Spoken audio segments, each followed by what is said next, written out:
Yo, it's yo, boom. Yo, I'm just in a cut. So wait, today, bro, we finna watch MrBallen again. You feel me? That last video,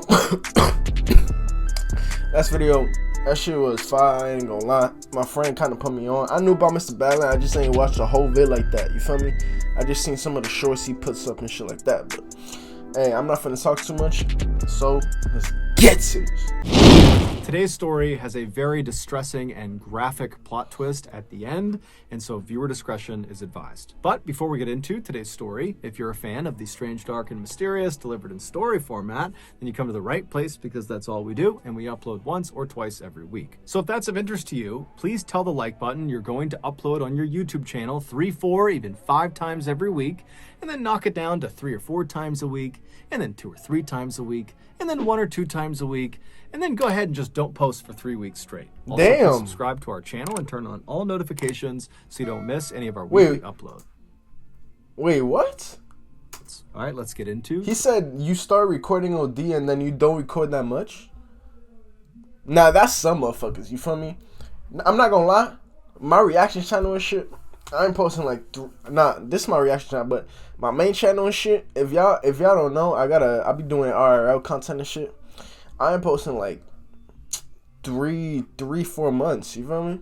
But after I get my whip, I'm gonna start posting like probably after next month type shit. But I don't know, right now my cameraman and shit, he in school and shit, so I be having to wait till he come out and shit. But hey, yeah. Today's story. But I be posting all the time here though. There's some days like I don't post for like 2-3 days, but that's cause I'll be working and shit. But don't worry, bro. Everything's gonna be back to normal. I'm gonna start posting 2 times every day. Or at least try. I did it yesterday. I'm finna do it today, next day. But yeah.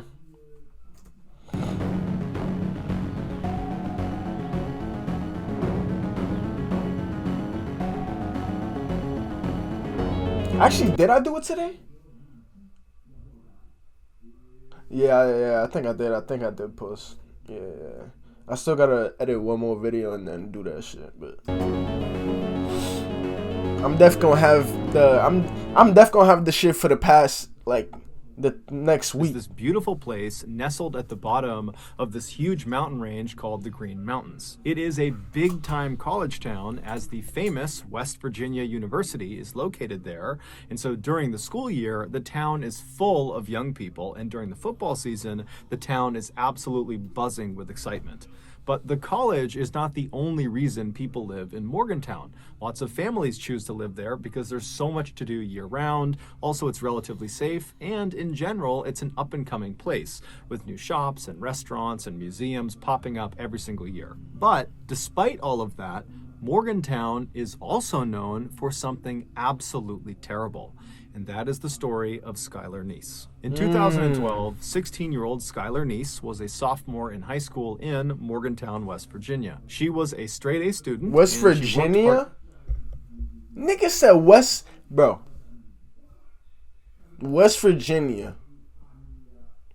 Where even is that on the map? I'm not gonna lie, where even is that on the map? And last video, a nigga called me out that I said I thought Canada was in the UK. That was a slip up. You feel me, bro? That was taken out of context. You feel me? Other than that, I know where most shit is at. You feel me? But time at a Wendy's, which is a fast food restaurant chain, and by all accounts, she was extremely well liked by her peers, her co-workers, and had many friends. She was the only child of Mary and David Neese, and they absolutely adored her. David, in particular, who was this big, burly man's man, he said that he spoiled his daughter rotten. The parents would say their daughter was full of love and life, and she was fiercely loyal, and at times, she could be absolutely hilarious. One of Dave's fondest memories is when Skylar was a very young girl, he was home taking care of her by himself. And that morning, as he's looking after her, she asked him if he will participate in one of her trademark tea parties. And so David, the ever-dutiful father, walks over and says, "Of course, I'll participate in your tea party." And he sits down in this little tiny pink chair, and his daughter daughter, who's got her ballerina tutu on, she's across the table and she's all smiles, and she sits down in her little pink chair and she hands him this little plastic teacup. And so he takes the teacup and he sees there's water already inside of it. What's about to happen? And so he sips the tea inside of the cup and he says, "Oh, it's so good, honey, you did such a good job brewing this tea." And Skylar is just blushing. She is so happy and so thrilled that he liked her tea. Later that night, when Mary came home from work, she goes to her husband Dave and says, "Hey, how did it go? How was it looking after Skylar today?" And Dave would tell her about all the things they did, including their big tea party. And he would tell Mary that, this time she actually put water inside of the teacup, so it was actually like a real tea party. And Mary stops him and goes, "Dave, Skylar's not tall enough to reach the faucet. How could she have put water inside of those cups?" And it turned out Skylar was using toilet water to fill the teacups. Fast forward to 2012, and on the night of July 5th, 16-year-old Skylar Neese had just finished a night shift at the Wendy's restaurant, and she just got home. She walks through the front door of her family's apartment, and as soon as she gets inside, she tells her parents she's really tired, she wants to go to bed. And so she hugged both of her parents, she told them that she loved them, and then Mary and Dave watched their daughter walk down the first floor hallway, and then they watched her open her bedroom door, go inside, and shut it behind her. The following morning, Mary and Dave both had to work, so they were up early, and Skylar was not up. She was still in her bedroom, her door was still shut, and so they assumed she was just going to sleep in. And so Mary and Dave, they make breakfast, they're chatting, they're kind of doing their morning routine, and then when it was time to go to work, they decided, let's not bother Skylar. She worked late last night, let her sleep in. And so the parents, they leave without seeing or talking to their daughter. Later that afternoon, Dave would come home early from work, and he gets to the apartment, he goes inside, and it's quiet. Now, Mary was still at work, but Skylar at this point really should not have been asleep. It's like 2 or 3 o'clock in the afternoon. And so he's thinking, she's got to be up around here somewhere. And so he yells out to his daughter, "Hey, I'm home. Where are you? What are you up to?" But there was no response. It was just silent. And so he walked down the first floor hallway towards his daughter's bedroom, and he saw the door was still shut. Now, she only kept that door shut when she was sleeping. And so he's thinking, okay, I guess she must still be asleep. This is really late in the afternoon. So, I'm going to knock on the door and see if she's okay. And so he knocks on the door and says, "Hey, Sky, it's late in the afternoon. You got to get up." But there was no answer. And when he listened to the door, there was no noise coming from the bedroom.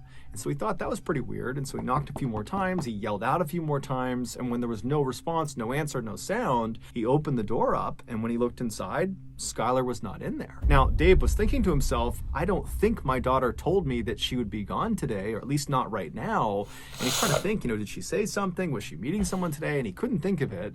And so he just pulled his phone out and he called his daughter. But she didn't pick up. So he called his wife, Mary, and Mary's at work. And Mary picks up and Dave asks her, "Hey, have you seen Skylar, or do you know where she is right now?" And she would say, "No, I don't know where she is. Maybe she's out with one of her friends." And so after Dave hung up the phone with his wife, he wound up calling one of Skylar's very closest friends. Her name was Sheila, and she had known Skylar since they were in second grade. They were practically inseparable, and he had a good relationship with Sheila. And so he just calls Sheila and he says, "Hey, I haven't seen Skylar. She's gone right now. Do you know where she is?" And Sheila would say, "No, I'm sorry, I don't." All right. I'm gonna make a prediction right now. All right. I think, honestly, what it sounds like she. It could be two things. You feel me?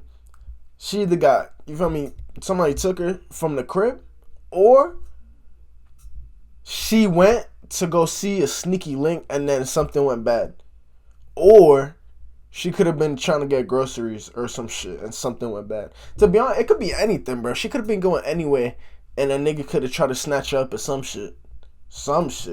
I don't know. I did talk to her last night, but there was nothing unusual about our interaction. It was just normal texting about normal stuff. And so Dave said, "Okay, thank you. Well, if you could, can you please try to get in touch with Skylar? And if you do get in touch with her, please tell her to get in touch with us. Or if you hear anything about her, please just let me know." After Dave hung up the phone with Sheila, he kind of stopped and just looked around his daughter's bedroom and thought, maybe there's some clue in here about where she's gone. And at first glance, really nothing seemed out of the ordinary. But when he walked around her bed and was looking inside of her closet, he saw the mesh screen that should have been mounted on the outside outside of her window was in her closet. And he's thinking, why is that in there? There's no reason for it to be in the closet. And so instinctively, he just turns around and walks over to the window that the screen is supposed to be on. Did she jump? And when he looks down at the bottom of the window, he jumped? sees it's open. Barely, just enough where you could maybe get your fingernails underneath the window and pry it open. And so Dave reaches down and opens this window all the way. And because there was no screen on this window, he just stuck his head all the way out the window. So his head is outside of the apartment. He's just kind of looking around. Did he get pushed looking out? for some explanation of What's why gonna happen, the bro? screen had been removed and put in her closet. And he got his explanation when he looked straight down and saw on the grass outside, just several feet below this window, because this 3 is a feet? first floor window, there was a bench, and the bench clearly had been moved there recently. For Dave, even though he had never heard of his daughter sneaking out of the house before and really didn't think that was something she would do, he's looking around thinking, okay, the evidence in her room and now outside of her room really indicates that that is exactly what she must have done the night before. She must have snuck out. But as he's processing this, he's also thinking, okay, well, if she snuck out of the house last night and then, snuck back into her room, why didn't she replace the screen on the window? And why didn't she close the window all the way? And then this morning, before she left to go wherever she went, why didn't she go outside and move the bench from under her window back to where it was supposed to go to avoid suspicion? Why didn't she do that? And then it dawns on him that his daughter must have snuck out the night before, but not come back yet. She's still out wherever she went. Dave was very concerned. However, he's thinking maybe there's a better explanation. Maybe I'm jumping to conclusions. Maybe she didn't sneak out. And so he calls his wife to kind of just talk with her and figure out what they should do. And they decide, you know what, this is concerning, but let's just give her a couple of hours to turn back up again. I'm sure she's fine. And so they begin to wait. And then at 4 p.m. that evening, Wendy's, the restaurant where Skylar worked, called Dave and said, hey, have you seen Skylar? She was supposed to work today and she didn't show up. She didn't call. It's very unlike her. What's going on? And this was the tipping point. Dave and Mary knew something had to be wrong, and so Dave called the police. Long County 911, do you have an emergency? I have a 16-year-old daughter who apparently snuck out of her room last night. She has not been home, hasn't went to work, can't get a hold of her from any of her friends. I am scared to death. Has she done this before? No. After Dave got off the phone, he and his wife began kind of frantically figuring out what they should do. While the police are out looking, should we go out and look too? Or should we stay here in case she comes home and, maybe she's hurt, maybe we can help her if she gets here. And so they're having this really difficult and stressful conversation when Mary's phone rings and it's Sheila. And so Mary immediately answers it, hoping for some good news about her daughter. But Sheila asks Mary right away, hey, has Skylar come home yet? And Mary says, no, she hasn't. And in fact, we just got off the phone with the police because this doesn't make sense. Something's wrong and we're getting the police involved. And so when Sheila hears this, she kind of takes a deep breath. And then after a little bit of a hesitation, she says, Mary, I've got to tell you the truth about last night. She would go on to explain that the night before, Skylar had snuck out of the house, and so had she, along with their other very close friend named Rachel. And Rachel was someone that Mary and Dave also knew very, very well. The three girls were kind of like... I knew it, bro. They had... It was either those 4 options, bro. Either she snuck out or some shit. You feel me? Because there's no way... Yeah, bro, there's just no way, but I can't imagine having a kid and then they do that shit. Like, it's one thing for them to sneak out. You could forgive them, you feel me? But maybe your trust now might be over there. But imagine they do that and then you lose them, that shit would be crazy. You feel me? And this shit is from 2020. It's 2021. I'm guessing she's still not found. So if they ever do find her, she probably gonna be murked. I'm not gonna lie. She probably not even here with us no more. But hopefully, you feel me? She has a sliver of hope. She has like 1% or like 2% of survival. But yeah, bro, that shit crazy. Like best friends and totally inseparable. And so Sheila said the three of them snuck out. But then again, though, my bad for pausing this so much, but then again, though, this scenario, whose fault is it, though? Is it the parents' fault or her fault? Because, like, obviously they never expected her to do that. So they probably taught her not to sneak out. So is it her fault? Or I don't know, bro. I really don't know. In fact, they did this a lot, and they would drive around town and smoke marijuana together. But this was not the big reveal. Despite this being fairly shocking to Mary and Dave, this was not the big reveal. The big reveal was that when they went out and snuck out of their houses and smoked weed together, they would make sure they never drove their car. Whoever was driving would never drive directly in front of any of their houses because they were concerned that the noise from the car could wake up parents and then they'd get caught. And so the way they would do it is after they snuck out of their house, they would walk a block or two away from their house, and then they would call or text the other two, and they'd get picked up and they'd go do their thing.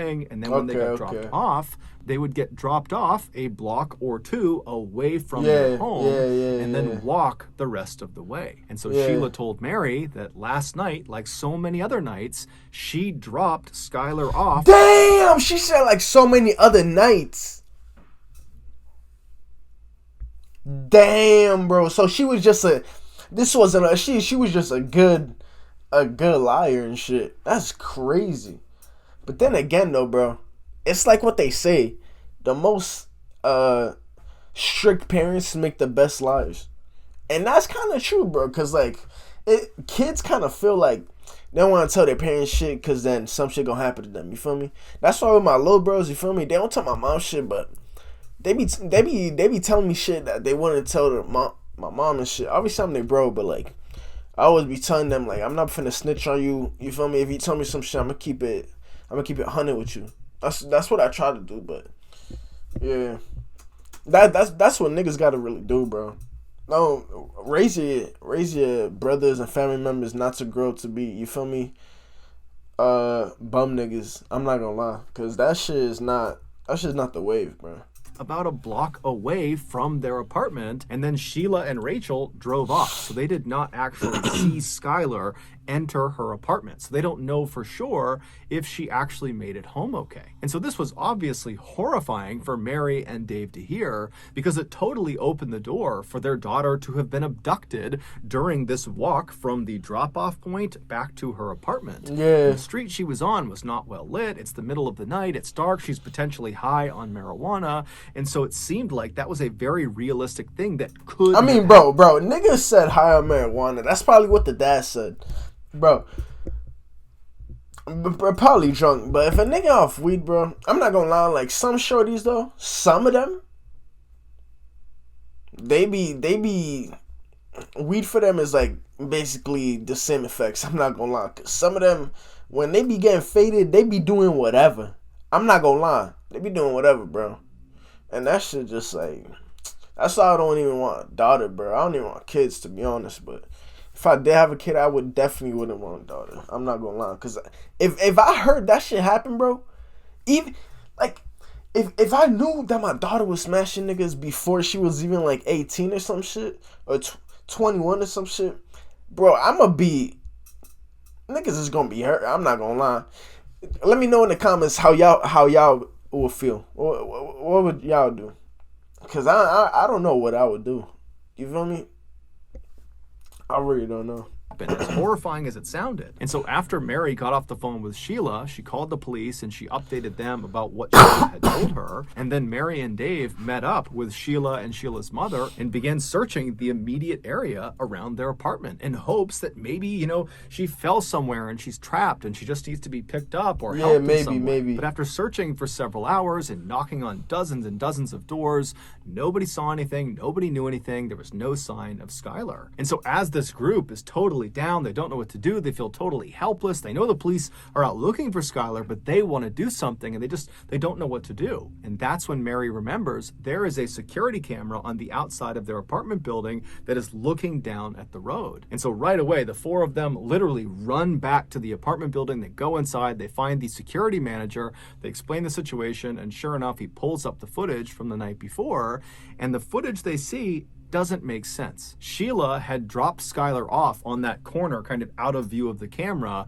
at around midnight. But at 12:30, so 30 minutes after she's been dropped off, you see this unknown kind of generic looking car pull up right in front of the apartment complex. And then Skylar comes running across the lawn, goes right up to the car, opens the back door, hops in the back seat, shuts it, and the car drives off. Even though this did not solve the mystery of where their daughter was, because they had no idea what car this was, who was driving it, or where they were going, Mary and Dave still felt relieved, because from their perspective, it seemed like their daughter had willingly got into this vehicle. Whoever it was, whatever they were doing, she had gotten in on purpose, which meant she probably was not being abducted, which was their big fear. Over the next couple of days, the police analyzed this footage and tried to get information about this car, but the footage was so grainy, they couldn't do it. However, the police were telling Dave and Mary, hey guys, I'm sure Skylar is going to show up any day now. As much as you may not want to believe it, that your daughter is capable of running away, it is fairly common for teens to do that. They'll run away and then, a couple days later, they'll pop back up.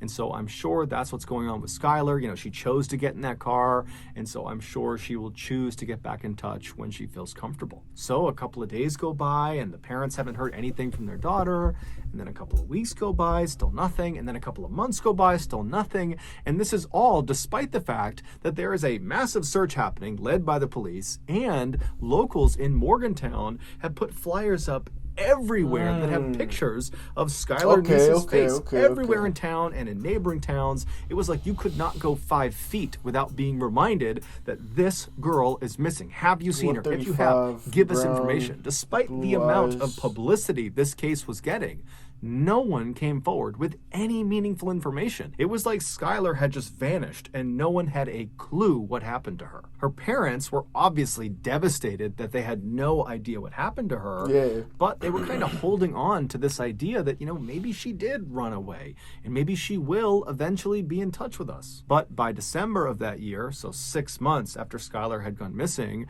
no one had heard from her, no one had seen her, no one had any idea where she was, there was no new leads, and so people were starting to feel less and less optimistic, and the case was starting to kind of go cold. And then on December 12th, something totally unexpected happened. What happened? That changed everything. On that night, Rachel, the other friend who had been there with Sheila and with Skylar on the night that Skylar had vanished, she has a full-blown nervous breakdown. In fact, it's so bad that she's screaming and running around and she's punching her family members, and her mom actually calls the police on her. I have an issue with a 16-year-old daughter of mine. I can't control her anymore. She's screaming, she's running through. Hold on. Did she murk Skylar? Did her own friend murk Skylar, or did she have something to do with it?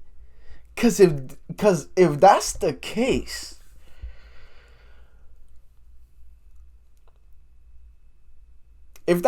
bro, that's just insane. I'm not gonna lie. Neighborhood, give me the phone. No, this is over. This is over. Hurry up. Oh God. Hurry up, please.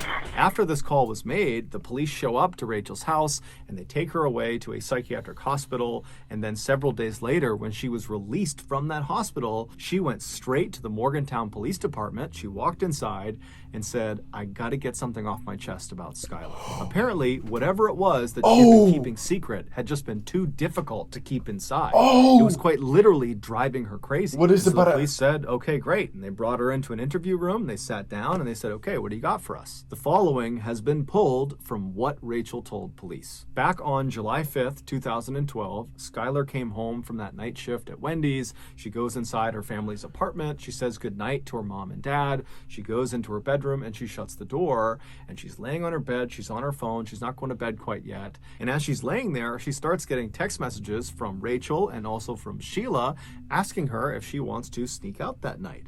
Now, Skylar didn't want to, and she said as much because she was actually hurting. She was mad at her two friends. According to some of her other friends that went to school with her and Rachel and Sheila, the three of them were totally inseparable, but lately, kind of the few months leading up to when she ultimately disappeared, there had been tension in their group. It seemed like Sheila and Rachel were getting very, very close and kind of pushing Skylar away, and Skylar was starting to pick up on it. It was little things like Sheila and Rachel would show up to school in matching outfits, but they wouldn't tell Skylar beforehand, kind of leaving her out. Yo, I'm not gonna lie.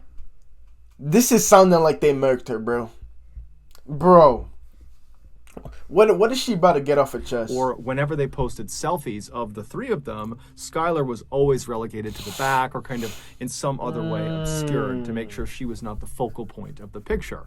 It was just very obvious that they were deprioritizing Skylar, and it was really hurting Skylar's feelings. And so it seemed like her way of standing up to them and kind of telling them that she was upset was to turn down their offer of sneaking out and smoking weed with them. But over the next couple of hours, Skylar would eventually say, okay, fine, you know, I'll come with you guys, I'll sneak out and we'll go smoke together. Just before 12:30 a.m. on July 6th, Skylar gets off of her bed, she walks over to her window, she lifts it up, and she pulls the screen off, and she walks over to her closet, she puts the screen in her closet and shuts the door to the closet, and then she walks back over to the window and crawls out and lowers herself down onto the grass below, and then she walks over and grabs the bench and slides it over and puts it right underneath her window, and then she stands on the bench and reaches up and pulls the window down so there's just a little crack left so she can get back inside. And then she just waited by the side of the apartment looking out towards the road, and right after 12:30, this car, the unknown car on the surveillance camera, pulls right in front of the apartment building, and Skylar runs over to it, opens up the back right door, and climbs inside. This unknown car was Sheila's car. Sheila was driving, and Rachel was in the front passenger seat. It would turn out Rachel and Sheila lied about basically everything, including what time they picked up Skylar. So the three girls, they drive away from Skylar's apartment, and Sheila hops on a highway and starts driving northwest. Now, the girls did not immediately start smoking inside of the car. They decided instead they would actually drive to a location, get out, and smoke there. And the place they decided on was a spot they had smoked at before. It was a known hangout spot for teenagers. It was located about 45 minutes away, just barely across the border into Pennsylvania. It was down this kind of old country road that nobody ever went on. And so Sheila drives the car 45 minutes. She crosses into Pennsylvania. She finds the turn onto this old road. They drive down it a little ways until they're pretty far away from the highway, at which point Sheila pulls off the road onto the grass, parks the car. The three girls get out, and they walk past the car a little ways down the path to a clearing on the right. There was a hill that went up on the right, and they would kind of sit on this hill looking downhill, and that would be where they would smoke. And so the three girls, they sit down, they're all next to each other, facing downhill. They're not facing each other. And Sheila, who was sitting all the way to the right with the car being over to the left, she pulls out the marijuana joint and she's about to light it, but she realizes she does not have a lighter. And so she asks Rachel and Skylar if they have a lighter, and they both pat themselves down. They're checking themselves. They don't have a lighter. And then Sheila says to Skylar, who's all the way to the left of the way they're sitting, so Skylar is closest to the car, she asks Skylar, hey, can you go in the car and get the lighter that I know is in there? And Skylar said, no problem. So Skylar, she stands up and she turns. Her back is to her two friends. And as soon as she starts walking, what she would have heard is the sound of her two friends standing up as well, and then loudly saying, 1, 2, 3. And on 3, Skylar would have felt two knives being plunged into her back by Rachel and by Sheila. In a panic, Skylar does not even turn around. She just starts taking off running towards the car, and she manages to run away from her attackers. But because of her grievous injuries in her back, she eventually slows down, at which point Sheila tackles her from behind. She gets her on the ground, she pins her on her back, and Sheila is trying to stab Skylar, but Skylar's doing her best to keep the knife off of her. But at some point, Rachel comes running up beside them, and between Rachel and Sheila, they manage to hold Skylar's down, at which point Sheila and Rachel began taking turns stabbing her in the chest and in the neck. The whole time, Skylar is trying to defend herself, but it's impossible with these two on top of her. And at some point, she just kind of gives up and she says, why are you doing this to me? Bro, that's insane. you think you best friends and shit, you feel me? And then you literally get backstabbed by your best friend. That shit is insane, bro. I'm not gonna lie. I kind of thought of it, but I didn't want it to be the case. I'm not gonna lie. But the sad part about it is, I'm not gonna lie. Like, obviously, thousands of people this happens to thousands of people. You feel me? But this shit probably happens like at least 100 times a day. Like worldwide, it happens some. My camera cut out, but nah, like I was saying, that shit is like worldwide. That shit is insane, bro. That's why you always gotta watch like your surroundings and shit. You always gotta watch who's around. You feel me? You always gotta watch, cause that shit, the same snakes in the grass. That shit is real, bro. You feel me? First hand experiencing that shit. It does not feel good, bro, when you get backstabbed. It does not feel good, because you put all your trust in this nigga. You're willing to do shit for it. You feel me? A ride or die, do shit for that nigga. And then them niggas switch on you. That shit's like having a heartbreak. You feel me? Except it's different, because you're not finna cry because it's a nigga. But you just, in your mind, you're like, you gonna have PTSD low-key trusting niggas in the future. So that shit crazy, bro. Why are you doing this to me? But they don't give her a reason. They just keep on going. And eventually, Rachel stops stabbing Skylar, but Sheila doesn't. Sheila keeps on going until, quote, her neck stopped making gurgling sounds. And then once Skylar went still, Sheila stood up like it was nothing, and she and Rachel just walked away from her body back to the car. They went around to the trunk of the car, they opened it up, and inside was shovels, bleach, trash bags, rags. They had brought along a kill kit because they knew what they were going to do this night. And so they start by cleaning themselves off. They get the blood off of them and off of their weapons, and then they take the shovels and they walk a little ways off of the road, kind of into the woods, and they try to dig a grave, but it would turn out the ground was too hard. And so they abandon the grave idea and just grab Skylar's lifeless body and drag it just about 6 feet off of the road and kind of chuck it against a log. And then they threw boulders and sticks and anything they could on top of her body. They don't know if she's still alive at this point, so they're potentially dealing the fatal blow with these rocks and logs.